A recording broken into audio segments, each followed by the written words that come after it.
Hi guys, good morning or afternoon or whatever time that you're watching this video. I hope everyone is well rested and doing amazing. Today is going to be a little different. It's going to be one of those voiceovers, but wait, before you end the video thinking that it's going to be boring because it's just talking, you should first like, comment, and subscribe and watch a little bit more before you make your decision. Okay, let's get on with the video. Today, I wanted to discuss that I am utterly clueless in my life right now. To be even more specific, I have no clue if I want to go back to school or just wait another semester.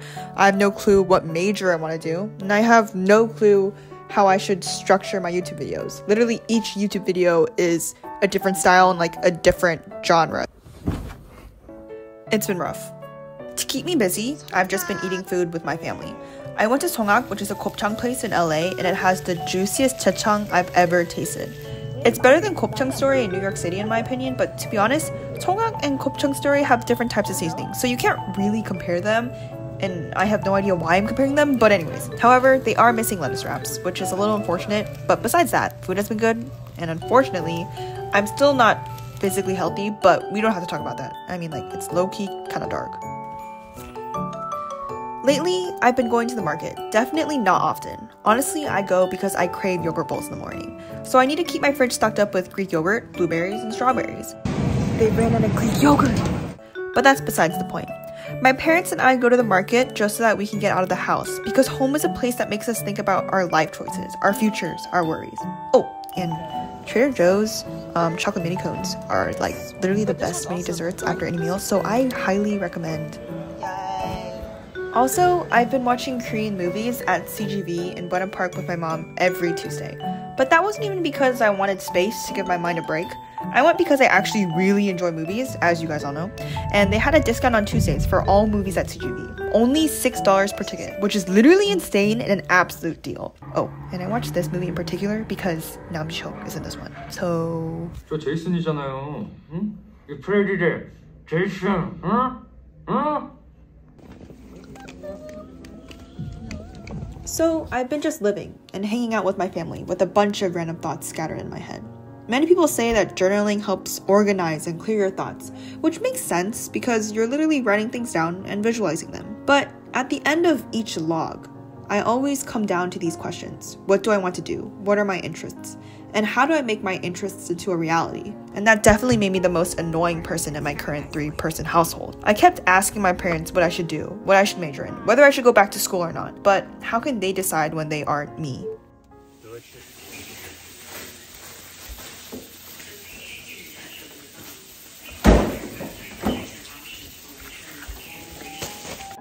During this break, I've been trying to cook, make random foods, because I need to get my head out of the constant void of thinking about the future. So I made sandwiches, cookies, avocado toast, and more sandwiches. It's like literally like the easiest food you can make and put together. And I'm definitely a newbie at cooking, so I'm not really confident in my cutting skills at all. Please do not judge. But more importantly, I feel like the thought of food or what I'm going to eat is the only thing right now that keeps my mind off of the future aspirations and goals that every college student supposedly has. But not me. I have none of those things because, again, I'm clueless. I definitely watch less YouTube and Netflix because low-key, nothing is fun right now. I have no idea why, and I'm like really bored whenever I go on those apps. Whatever. Recently, I've been reading a lot of books, and as I said before, this is the most shocking thing I've ever said. Julia never reads. Never reads for fun, like never. But most of these books talk about a journey of someone's life and how he or she gets to a specific destination or achieves a solution to his or her problems. Also, I've been reading self-help books that motivate me to think about how I should improve my life. But all the great advice and skills that those authors give me go straight over my head because my mind is literally set on the future. Thinking of my future has been really frustrating and it gives me a lot of stress because I still have no clue what the future holds and what my true interests are. Okay, I'm just gonna cut into a tangent though. After living during my gap semester, I realized that there are so many cafes in LA and Orange County, We went to a cafe called Gusta. I have no idea how it's pronounced. It's low-key pricey, but I think it's expensive because their food is a little unique. I got this Italian sandwich, and let me say, I never eat Italian sandwiches. The first Italian sandwich that I fully ate was, I think, during last semester. My friend Rachel had like an extra half of her Italian sub, and she gave it to me. Literally the most amazing thing I've ever tasted on campus. Yeah. The cafe was actually really delicious, plus super aesthetic. It had a huge tree and a bunch of customers, and those customers dressed kind of artsy and stylish. So I felt underdressed, but kind of cool. Kind of like gave it to the aesthetic look.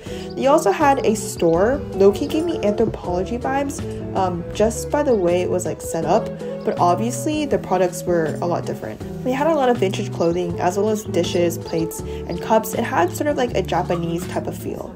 Anyways, let's continue with the regular program. The safest thing to do is focus on the present and learn from it and grow from it. I mean, look at me. I just discovered a cafe that was delicious and a store that was aesthetic and kind of cool. But this skill, I admit, is the most difficult skill that nobody on earth has fully developed. But in those few moments when you are going to feel stressed about the future and what it holds, just start bombarding your brain about the now and how you're going to become better now and learn from the current situation now. Let the future stay in the future until it becomes the present. Those look really good. I can't say that I haven't been thinking about the future lately, because obviously I have. But having my mind in the present allows me to think about my family more. It makes me think about how much fun I'm having with my mom. It makes me think about how thankful I am to eat such amazing food with my family, and even giving me a choice whether to go back to that specific restaurant. It allows me to see the beauties of the world and low-key the ugliest parts of the world, but that's a talk for another day. Most people get an idea about their future and what their interests are by imagining what they would be doing 5 to 10 years from now, which is a great activity to do in your free time. But another way to find your interests is in the present. What do you like to do right now? What do you want to do right now? As a college student, a common and valid excuse is that we're always studying and have no time to do things we want to do right now, which is true. This looks so good. My gosh. But you have to think about it another way. Out of all the work you're doing right now, what in particular do you want to learn from it, or what do you want to get out of it? Or else you're wasting your time. LOL, this low-key be a cheesy and such apparent talk, but at least it will help you, stimulate your brain and set it to learning what you want to learn and receiving the skills you want to receive. Okay, I'm gonna cut it again because I was lectured a few days ago from Detroit. I'm currently getting mom's touch in the car right now with my mom, and yeah, I'm low-key on a chicken sandwich sort of craving for the past couple months now, and Detroit told me to get mom's touch, so that's what we're doing, and it was very, very good. So I'd like to thank Detroit for his hard work for introducing me to such amazing chicken places. So thanks, man. Thanks. Constantly thinking about this and doing activities in the present time will mold your goals into a reality and keep you more productive and stress-free. And it's much better than wasting so much time thinking of a future that might not even come. Okay, this could be the worst advice that I've ever given, and it could, be really wrong. And I'm not saying don't think about the future, because obviously you have to, plan for the future and your goals and whatnot. I'm just saying don't be too stressed out like I was, that you miss out on all the fun in the present. This one we got for free because they said they're just giving it out. So we got this one for free. And then this one is creme brulee bang or something like that. And then this is cream bang. This is red bean and cream bang. That's just kind of weird. It's both red bean and cream bang. And then I got a chestnut croissant. It's not even a croissant, but I was curious because right now I've been liking some chestnuts. Yay! There might be a lot of people that might disagree with me, which is totally fine. I'm just talking from experience, and that's what I learned, and that's, what I want to share. And I low-key might even disagree with myself tomorrow or even after I post this video. So, yeah. But anyways, I'm done. That was my talk. That's just what I wanted to tell you guys, and I don't know if it helped you at all. But anyways, yeah, thank you so much for listening. I hope that you had a great time watching this video or listening to this video. I don't even know. Yeah, so I'll see you guys in the next one. They're like hard critics though, like they're... Hey, go here. I need to send it to Julia. Wow, look how tall he looks. Okay. What is